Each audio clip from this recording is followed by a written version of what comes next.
Yes, now we proceed towards the today's chapter. This is your partnership dissolution. As you can see that we have many partners. They have been admitting into the partnership business, and for that partnership business, they have some disputes in their business.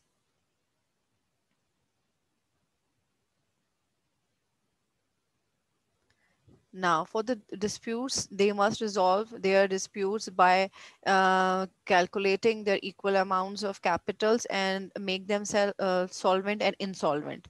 Now, to reduce them from their solvent and insolvency, they have to distribute their gain and loss equally as per the agreement which is given in the partnership.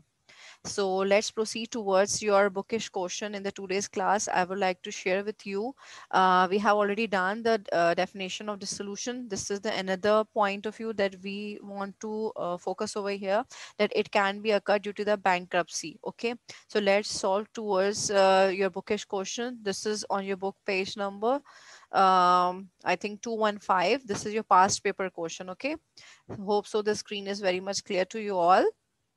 This is your past paper question. I proceed towards the question. We have the partnership of Saad, Usman, and Daniel in the process of liquidation. Means three of the partners are not in the favor to continue the business and they want to dissolve and liquidify their firm. Okay, after selling assets and paying liabilities, means once they have sold out their assets and they paid their liabilities all, their loss distribution ratio is shown as below. Means distribution is of the loss. अब इनको नुकसान हुआ है और loss को ये लोग आपस में किस तरह डिस्ट्रीब्यूट करने के बाद में कैपिटल को देखते हैं. It is that amount. ठीक है. So after distribution of loss इनकी अमाउंट क्या है बेटे. देयर अमाउंट इज साज कैपिटल इज क्रेडिटेड 127,000.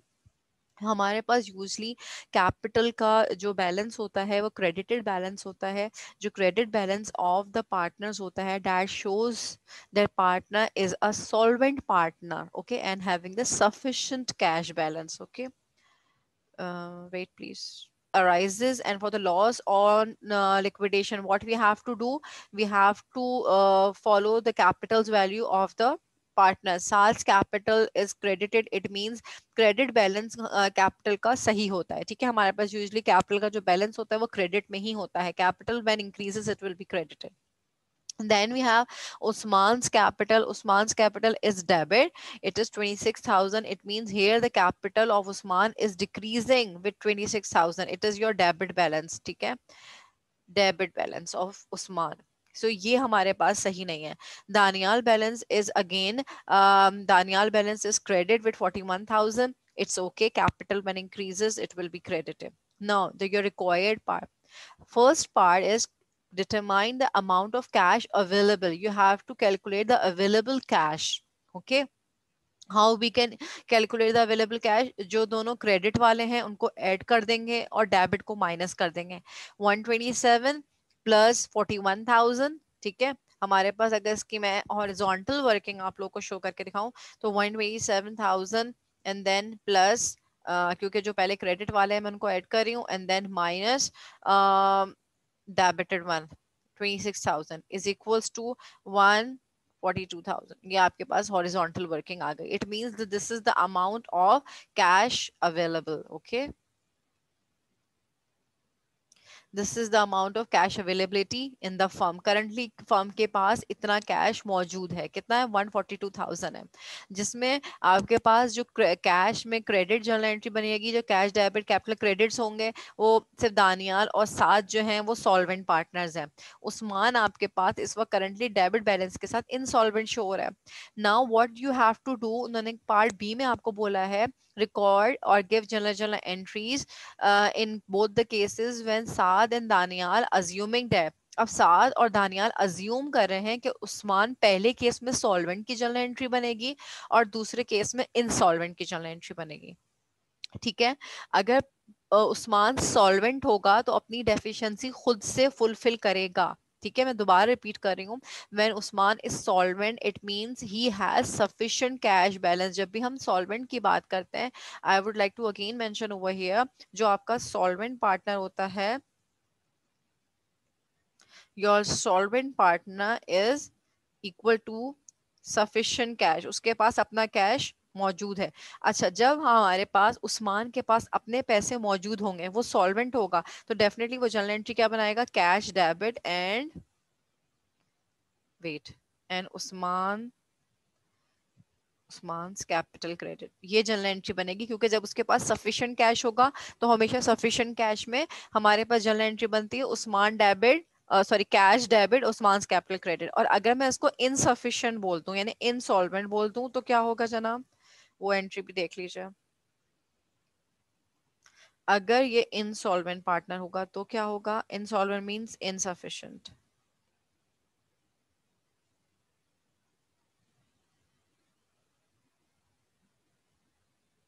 ठीक है, ये पहली एंट्री आपके पास सॉल्वेंट की थी, दूसरी एंट्री अभी जो हम बना रहे हैं वो इंसॉल्वेंट पार्टनर की बना रहे हैं। इंसॉल्वेंट पार्टनर्स में क्या जनरल एंट्री बनती है बेटा, कि जो भी आपके एग्जिस्टिंग पार्टनर्स होते हैं ए और बी, ठीक है, ए और बी, जैसे हम इसमें नाम क्या यूज करते हैं, हमारे पास साद है, दानियाल है, ठीक है, साद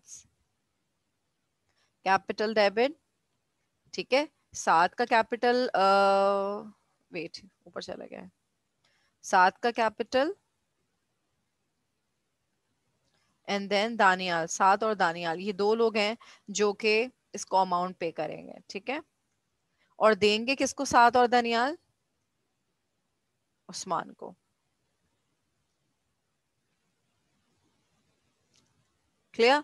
तो ये हमारे पास जर्नल एंट्री बनती है इंसॉल्वेंट में। इंसॉल्वेंट का पार्ट मतलब ये है कि उस्मान जो है वो अपनी डेफिशिएंसी खुद फुलफिल नहीं कर सकता, ठीक है।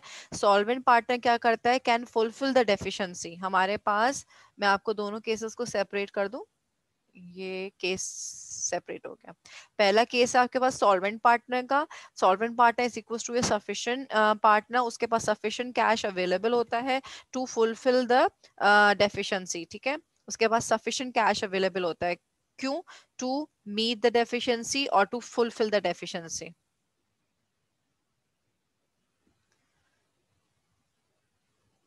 ICIENCY, ठीक है, टू मीट द डेफिशिएंसी, जो भी उसके पास कमी होगी वो उसको खुद से फुलफिल कर सकता है, और जो हमारे पास इनसफिशिएंट पार्टनर होगा वो अपनी डेफिशिएंसी खुद फुलफिल नहीं कर सकेगा, इंसॉल्वेंट जब होगा।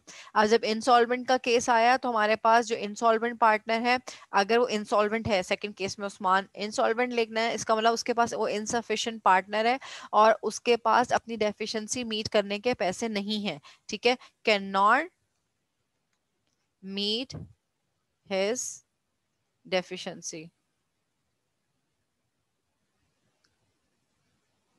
ठीक है, वो अपनी डेफिशिएंसी खुद से मीट नहीं कर सकता। जब किसी के पास पैसे कम हैं और वो अपनी डेफिशिएंसी खुद से मीट नहीं कर सकता तो उसको दूसरे पार्टनर्स देंगे, क्योंकि उनकी ये टर्म्स होती हैं कि वो अपने प्रॉफिट एंड लॉस को सब शेयर करेंगे। तो जब दूसरे पार्टनर्स देंगे उनका कैपिटल डेब्ट हो जाएगा, उस्मान का कैपिटल क्रेडिट हो जाएगा। मेन कॉन्टेंट यही है। Now let's C towards the question solution. हमारे पास अवेलेबल कैश कितना मौजूद था बेटे, 142 में से हमारे पास उस्मान का कैपिटल 26,000 डेबिट है। पहले केस में उस्मान सॉल्वेंट है, इसका मतलब वो अपनी डेफिशिएंसी खुद फुलफिल कर सकता है, that is cash debit Usman capital credit 26,000, ठीक है। हमने ये पहली एंट्री बना दी है ये 26,000 से, बिकॉज वो सॉल्वेंट पार्टनर है। नाउ द रिमेनिंग पार्टनर्स कौन से हैं, साद और दानियाल, उनकी जो कैपिटल्स हैं उसको भी हमें फॉर्म से डिसॉल्व करना है, डिसल्यूट करना है। तो हमने 127 और 41 से, जो कि पहले क्रेडिटेड थे, हमने उसको डेबिट कर दिया, ठीक है, हमने उसको डेबिट कर दिया 127 और 41 से, and then cash will be 168। Clear. अब आप अगर इसको डेबिट माइनस क्रेडिट करें, 168,000 minus 26,000, then you will get the amount of 142,000। आपके पास कैश अवेलेबिलिटी की अमाउंट आ जाएगी, ठीक है। यहाँ पे मैं आपको बता दूं, 168,000 minus 26,000 is equals to cash available। Clear? Now come towards your part B of this question. Hope so it is very much clear to you. Now I proceed towards your part B. In part B, they were asking you treat Usman as a insolvent partner. यहाँ वाले में Usman solvent था, अभी जो हमने case solve किया अब Usman insolvent है. इसका मतलब उस्मान अपनी कैश इन्वेस्टमेंट की जर्नल एंट्री नहीं बनाएगा, उसको दूसरे पार्टनर्स पैसे देंगे. अब 26,000 उस्मान के पास क्रेडिट है. नाउ लेट्स सी कौन से पार्टनर्स देंगे. Are they equal partners? इनका रेशियो चेक कीजिएगा जरा. Usman Saad in the process of liquidation. They show the liquidation summary and journal entry on the west. Okay, their partners ratios is not given over here. It means they are equal partners. If the ratio is not given, it means they are equal partner. Case 2 की तरफ मैं आपके पास focus कर रही हूँ. ये आपका case 2 आपको स्क्रीन पे नजर आ रहा है.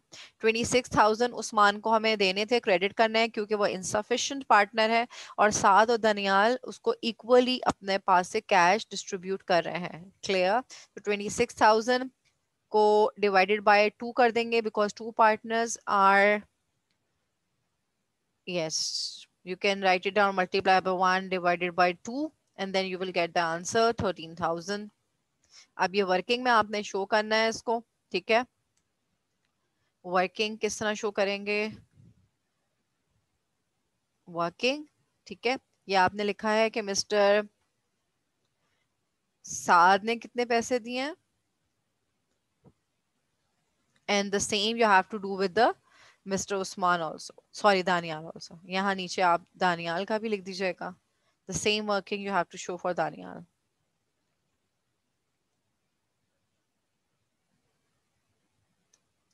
26,000 multiply by 1 divided by 2, you will get your answer 13,000. This is your working. Now the two partners have given amount to Mr. Usman 13,000. As they are giving, they will be debited and Usman will be credited. Now the last entry हम बनाएंगे जो current partner existing partner साद और दानियाल को, उनको भी firm से dissolve करना है. तो डेफिनेटली वो फर्म से जाएंगे तो उन दोनों के पार्टनर्स के capital debit and cash credit हो जाएगा. It is your reverse entry of the partnership formation में हम पार्टनर्स को फर्म में लेके आते थे, यहाँ से पार्टनर्स फर्म छोड़ के जा रहे हैं. Now what you have to do, आपने अभी क्वेश्चन में उनका कैपिटल देखा है कि मिस्टर साद का कैपिटल 127,000 है. Over here where I'm moving my cursor, Saad capital is 127,000 and Danial capital is 41,000. Saad और दानियाल के कैपिटल 127 और 41 है, जिसमें से 13,000 उन्होंने जो है मिस्टर उस्मान को दे दिए. हेयर साद का कैपिटल 13,000 से डेबिट हुआ है और दानियाल का कैपिटल भी 30,000 से डेबिट हुआ है. ठीक है, तो हमने 127 में से 13,000 को माइनस कर देंगे बिकॉज ये क्रेडिटेड कैपिटल था, ये डेबिटेड कैपिटल है. And then you will get the amount 1,14,000. The same procedure we will do for the Danial. 41,000 is the capital of Danial, minus 13,000, you will get the amount of 28,000. Now, what is the cash availability is 142,000, which is also mentioned in your question जो आके आपने अभी starting में निकाली है. ठीक है, so this is your complete question from your past papers from your 5 year. We have done this, Mr. Saad and Usman. I think ये 2005 का question है आप लोगों के पास. Meanwhile, I will share the question number. I don't remember it, but it is from your past paper. What I remember, it is 2005, I think, but not sure. Okay. Hope so it is very much clear to you. In the today's question, we have discussed both the cases for the solvent and insolvent. I must give you a reminder that for the solvent partner is also called the sufficient partner, sufficient cash available to meet his deficiency. और जब भी वो solvent partner होता है तो उसकी journal entry बनती है cash debit and person, जो भी name of the person होगा, he should be credited, capitals credited. अगर पार्टनर इंसॉल्वेंट है, इसका मतलब उसके पास इनसफिशिएंट कैश अवेलेबल है और वो अपनी डेफिशिएंसी को खुद मीट नहीं कर सकता, can not meet his deficiency. तो जो करंट में एग्जिस्टिंग पार्टनर्स दूसरे हैं वो उसकी डेफिशिएंसी को मीट करते हैं. वो दोनों पार्टनर्स जो हैं वो डेबिटेड हो जाएंगे और जिस पार्टनर को पैसे देने होंगे वो क्रेडिटेड हो जाएगा. ठीक है, this is all from this question. Now then we will proceed further from the next question. Now I would like to share another question with you people. This is wait. Yes, this is also from your past paper. Yes, we have the person Ashraf, Arif, and Naam were partners sharing profit and loss in the ratio 3 is to 2 is to 5. We have their partnership ratio, which we usually highlight the ratio 3 is to 2 is to 5 respectively. They liquidified their business on December 31st, 2001. Now they are dissolving their firm on December 31st, 2011. On that day, their balance sheet showed as follows. Okay, we have assets on the debitor side and equities on the creditor side. अच्छा, after finishing my class, I will let you know people के आपने मैंने आज कौन से past paper discuss किए, मैं आप लोग को after the class बता दूंगी, ठीक है? Okay, now we have to focus कि हमारे पास three partners हैं, Ashraf, Capital and Arif and Inam, and we have to close these three partners. हमने ये तीनों partners को dissolute करना है firm से. Now, how we need to dissolute them? Before dissolution, we must understand and solve their adjustments. Okay. Now, this is the adjustment which we need to solve. Other assets were sold for the amount of 80,000. Other assets 80,000 के आपने sold कर दिए. Current आपकी other assets की amount है 280. ठीक है, आप इसकी journal entry क्या record करेंगे? Other assets आपने कैश कितने के लिए? कैश आपके पास आया 80,000. ठीक है, 80,000 जीरो उसको देख लीजिएगा. एंड देन आपके पास अदर एसेट्स कितने के चले गए? अदर एसेट्स गए हैं 280 के. ठीक है, 280 के जो अदर एसेट्स थे वो आपने सोल्ड आउट कर दिए. कितने पैसों में? कैश 80,000 रुपए में. मींस आपने 80,000 ले लिए और टू एसेट्स के जो कैश थे वो आपने मार्केट में सोल्ड आउट कर दिए. Now what will be the amount of realisation की अमाउंट क्या होगी? रियलाइजेशन की amount is again the balancing figure, जो कि आप 280 माइनस 80,000 करेंगे. ठीक है, रियलाइजेशन की अमाउंट कैसे निकालते हैं? अगेन मैं आप लोग को बता रही हूँ, it will be difficult for you if you're not practicing with me in the class. It's 280,000 minus 80,000 and you will get the amount. It's your 200,000. ठीक है, so this is the amount of realization which we can write down over here rather than on question mark. It's your 200,000. Clear? So this will be your first entry, first journal entry. Then it is also mentioned accounts payable were paid in full. It means all the liabilities which are all the liabilities which are given in the question is 60,000. liabilities जब भी आपके पास पे of होती हैं आप उसकी general entry क्या बनाते हैं? Accounts payable debit cash credit. अच्छा, देन पार्टनर्स आर सॉल्वेंट. सारे पार्टनर्स सॉल्वेंट हैं, देख लीजिएगा ये इंपॉर्टेंट पॉइंट है.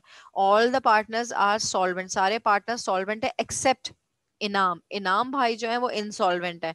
Who does not contribute any amount to meet the deficiency. इसका मतलब अगर इनाम जो है अपनी डेफिशिएंसी को फुलफिल नहीं कर सकता है तो कौन फुलफिल करेगा?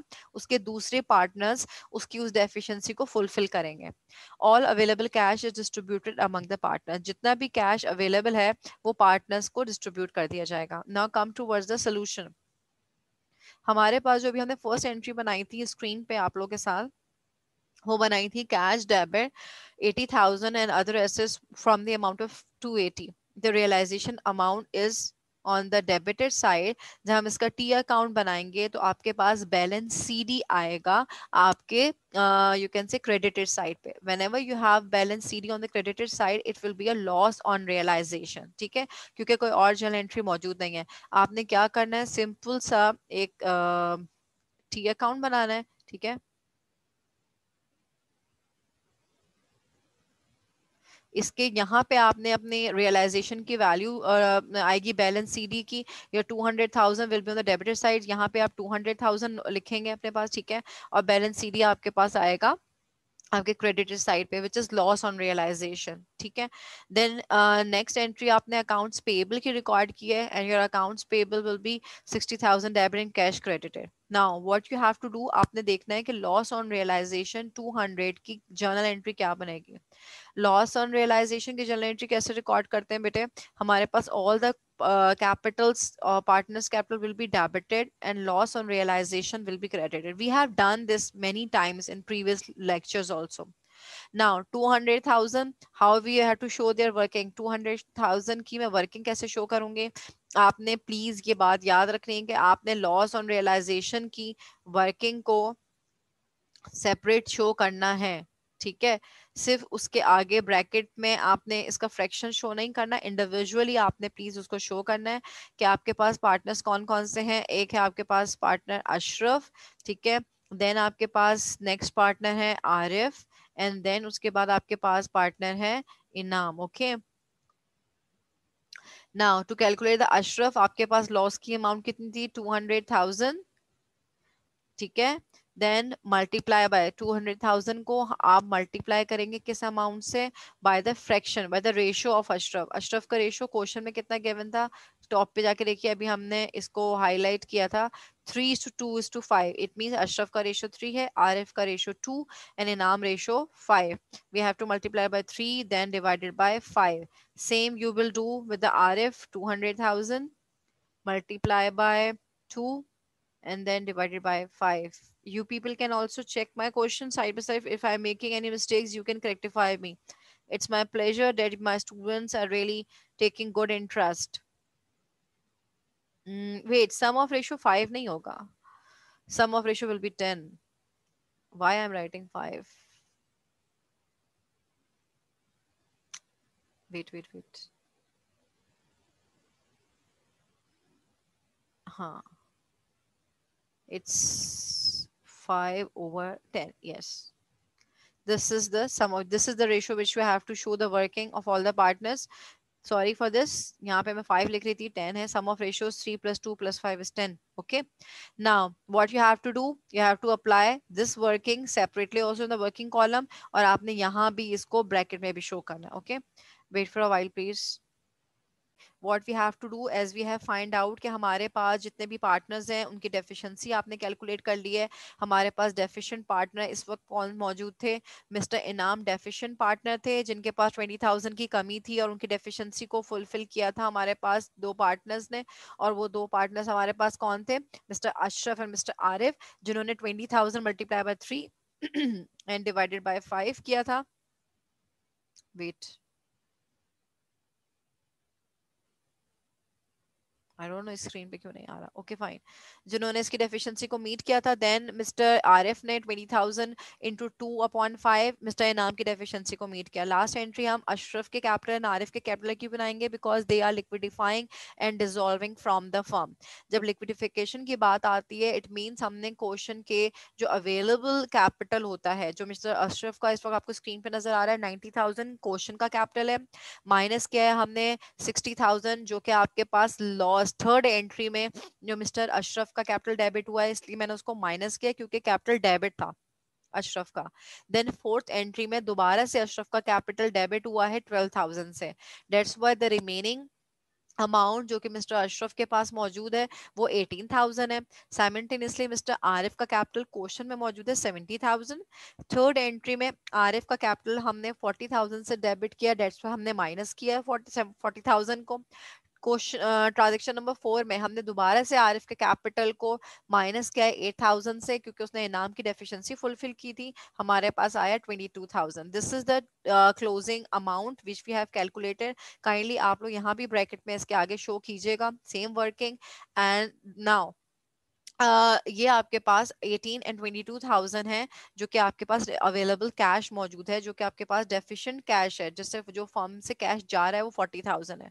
नाउ लास्ट एंट्री जो कि हम रिकॉर्ड करते हैं to check the cash balance of all the partners, आपके पास कैश मौजूद है 20,000 which is given in your question. Okay,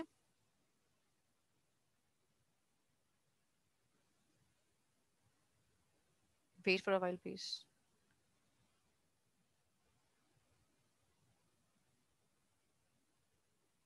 wait, okay, 20,000 it's the available balance. Now you have cash again 80,000, you have to add on 80,000. Okay, then in the second entry you have to less 60,000.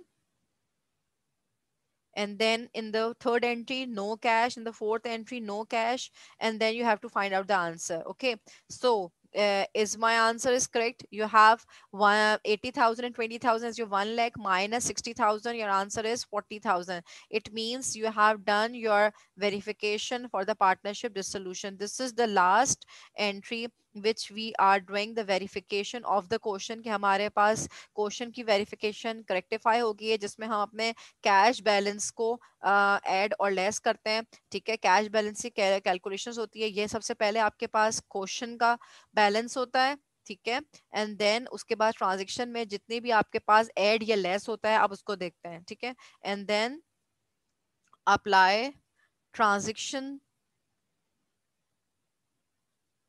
Balance of cash.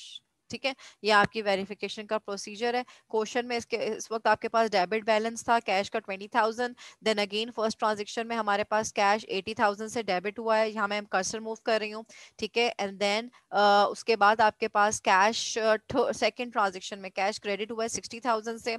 हमने 20 plus 80 किया, we will get 1 lakh minus 60,000. Your answer is 40,000. This is all for today. Thank you so much for joining your class and showing your good interest. And please, I'm requesting all of you, while I'm solving the question in front of you, you have to do side by side with me in the class. So in this way, you can solve two questions from your past papers. Okay, that's all. Thank you so much. This is the past papers question from partnership dissolution. Thank you.